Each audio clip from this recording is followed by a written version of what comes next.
अस्सलामु अलैकुम। आज मैं आपको ले जा रहा हूँ समुंदर की गहराइयों में, जहाँ रहती है एक बहुत ही दिलचस्प और खूबसूरत मखलूक। आपने शायद मांटा रे की तस्वीर देखी हो, लेकिन आज की वीडियो में आपको मिलेंगे कुछ ऐसे फैक्ट्स जो शायद पहले किसी ने ना ही बताए। सबसे पहले, मांटा रे को समुंदरी परिंदा भी कहते हैं।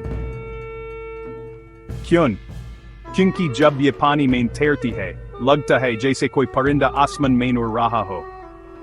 इनके पैरों की लंबाई 7 मीटर तक हो सकती है। सोचिए, एक छोटी सी कार से भी ज्यादा। अब बात करते हैं इनकी पर्सनालिटी की। मांटा रेज बहुत फ्रेंडली होती हैं। ये इंसानों से भी दोस्ती कर लेती हैं, और कई लोग इनके साथ स्कूबा डाइविंग करके उन्हें हाथ लगा चुके हैं। लेकिन मांटा रेज के पास कोई दांत या दंत ना ही होते। ये सिर्फ छोटी छोटी चीजें जैसे प्लैंकटन खाकर जिंदा रहती हैं। एक और इंटरेस्टिंग बात, मांटा रे दिमाग सबसे बड़ा होता है फिश की दुनिया में। जी हाँ, मांटा रे बहुत ही इंटेलिजेंट है। ये अपनी रिफ्लेक्शन को पहचान सकती है, जो बहुत कम एनिमल्स कर सकते हैं।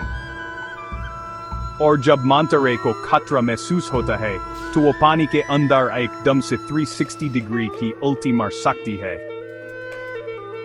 मतलब फुल ऑन हिफाजत के लिए। मांटा रेज की एक और खूबी इनकी क्लीनिंग स्टेशंस। ये जगहें समुंदर के अंदर होती हैं जहां छोटी मछली की बॉडी से जर्म साफ करते हैं, बिल्कुल एक अंडरसी स्पा की तरह।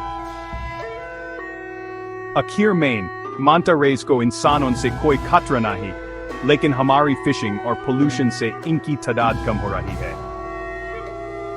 इसलिए जरूरी है कि हम समुंदर को साफ रखें, ताकि ये खूबसूरत मखलूक मजे से तैर सकें। अगर आपको मांटा एक्स मजे की लगें, वीडियो को लाइक करें और कमेंट में बताएं कि अगला एनिमल कौन सा एक्सप्लोर करें। अल्लाह हाफिज।